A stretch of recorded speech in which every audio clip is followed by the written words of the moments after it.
This video presents the issues and technical alternatives to be considered when developing international information systems. We will start by identifying technical challenges in an international setting. Then we will explore computing platforms and systems integration. And finally, we will see how connectivity is the key for integrated global systems by correlating the challenges posed by international networks and the different internet populations around the world. So nowadays, companies must define a global business model and a systems strategy for their international information systems. But supporting companies' global business processes requires a selection of hardware, software, and networking standards, which all pose special technical challenges in a global basis. In this course, we will learn how to identify and overcome these challenges with systems integration and connectivity in an international setting.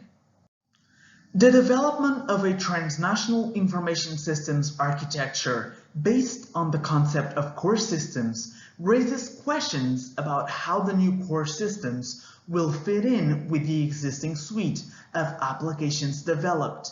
The goal is to develop global, distributed, and integrated systems to support digital business processes spanning national boundaries.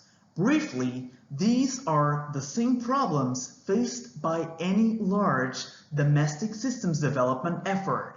However, the problems are magnified in an international environment.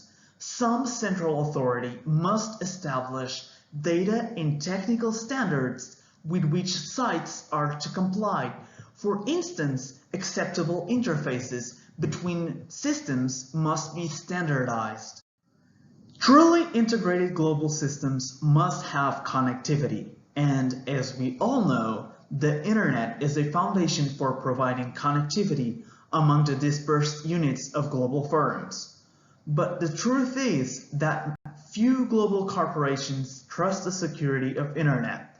That's why companies end up using private networks to communicate sensitive data and virtual private networks for communications that require less security. This yields that the best option for companies to exchange information more rapidly with business partners in their supply chain is creating extranets. But this is not linear. We must be aware of the major challenges posed by international networks like security, costs, and network capacity.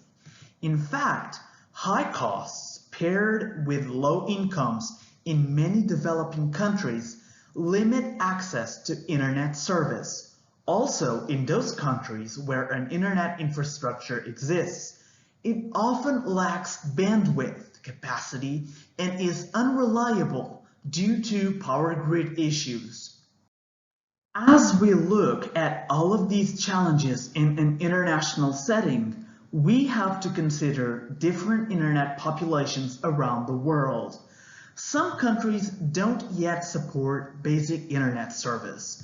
In fact, challenges like the high cost of PCs and low incomes limit internet access in many developing countries, where the percentage of the total population using the internet is much smaller than in the United States and Europe. If we look into the particular case of India, we will find an uneven internet service and an undeveloped infrastructure for distributing and paying for goods. This has hampered the growth of e-commerce. Until India's infrastructure catches up, the e-commerce war is likely to be won by those competitors with the best mobile app. Developing a strong brand, effective customer service, and a vibrant market niche will be the keys to survival for some companies.